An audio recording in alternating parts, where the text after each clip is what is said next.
Hello Mzansi, you're listening to Farmers Inside Track, proudly brought to you by For Mzansi.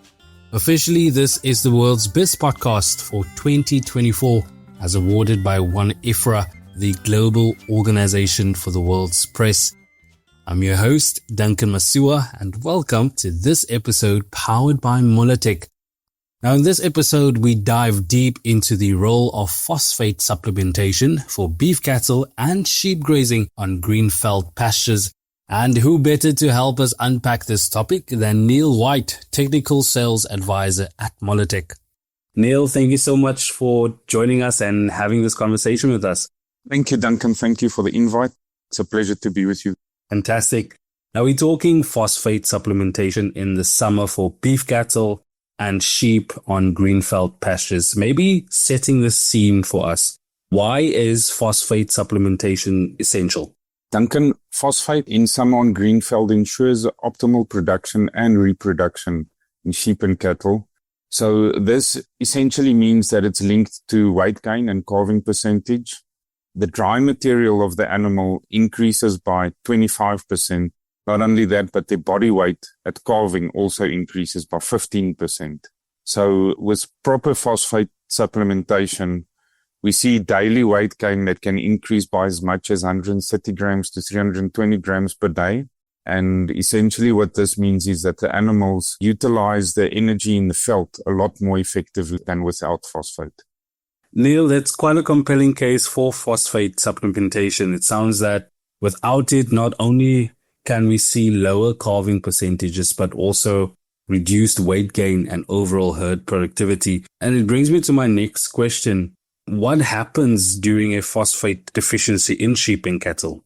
When there's a phosphate deficiency, what happens is that phosphate gets pulled from the animal's skeletal system.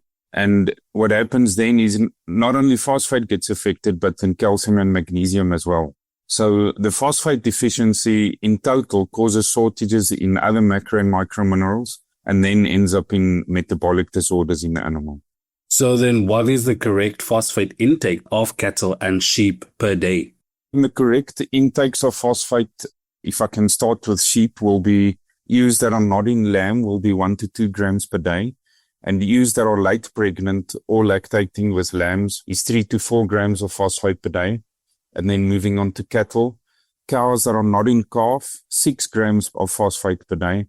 Growing heifers, young heifers, is 9 grams of phosphate per day. And late pregnant and lactating cows with calves will be 12 grams of phosphate per day. That's quite interesting. So it sounds as though phosphate requirements may sort of vary depending on the animal's stage of growth and reproduction. Is that what I'm hearing you say? Yes, Duncan, definitely. What we see is that through different stages of their lives and reproduction stages of the animals' lives, the requirements of phosphate increase and decrease. So is there then a difference in phosphate sources, Neale? Yeah, we see a big difference in sources, and there is much as 80 to 90% differences in availability to the animal in dicalcium and monocalcium phosphates. At Molatek only uses monocalcium phosphates with a high bioavailability. And it's with great pride that I can also say at Molatek, we literally use the best phosphate that we can get our hands on. I mean, that's great to hear. I'm glad you mentioned Molatek. Maybe tell us a bit more about Molatek's phosphate products.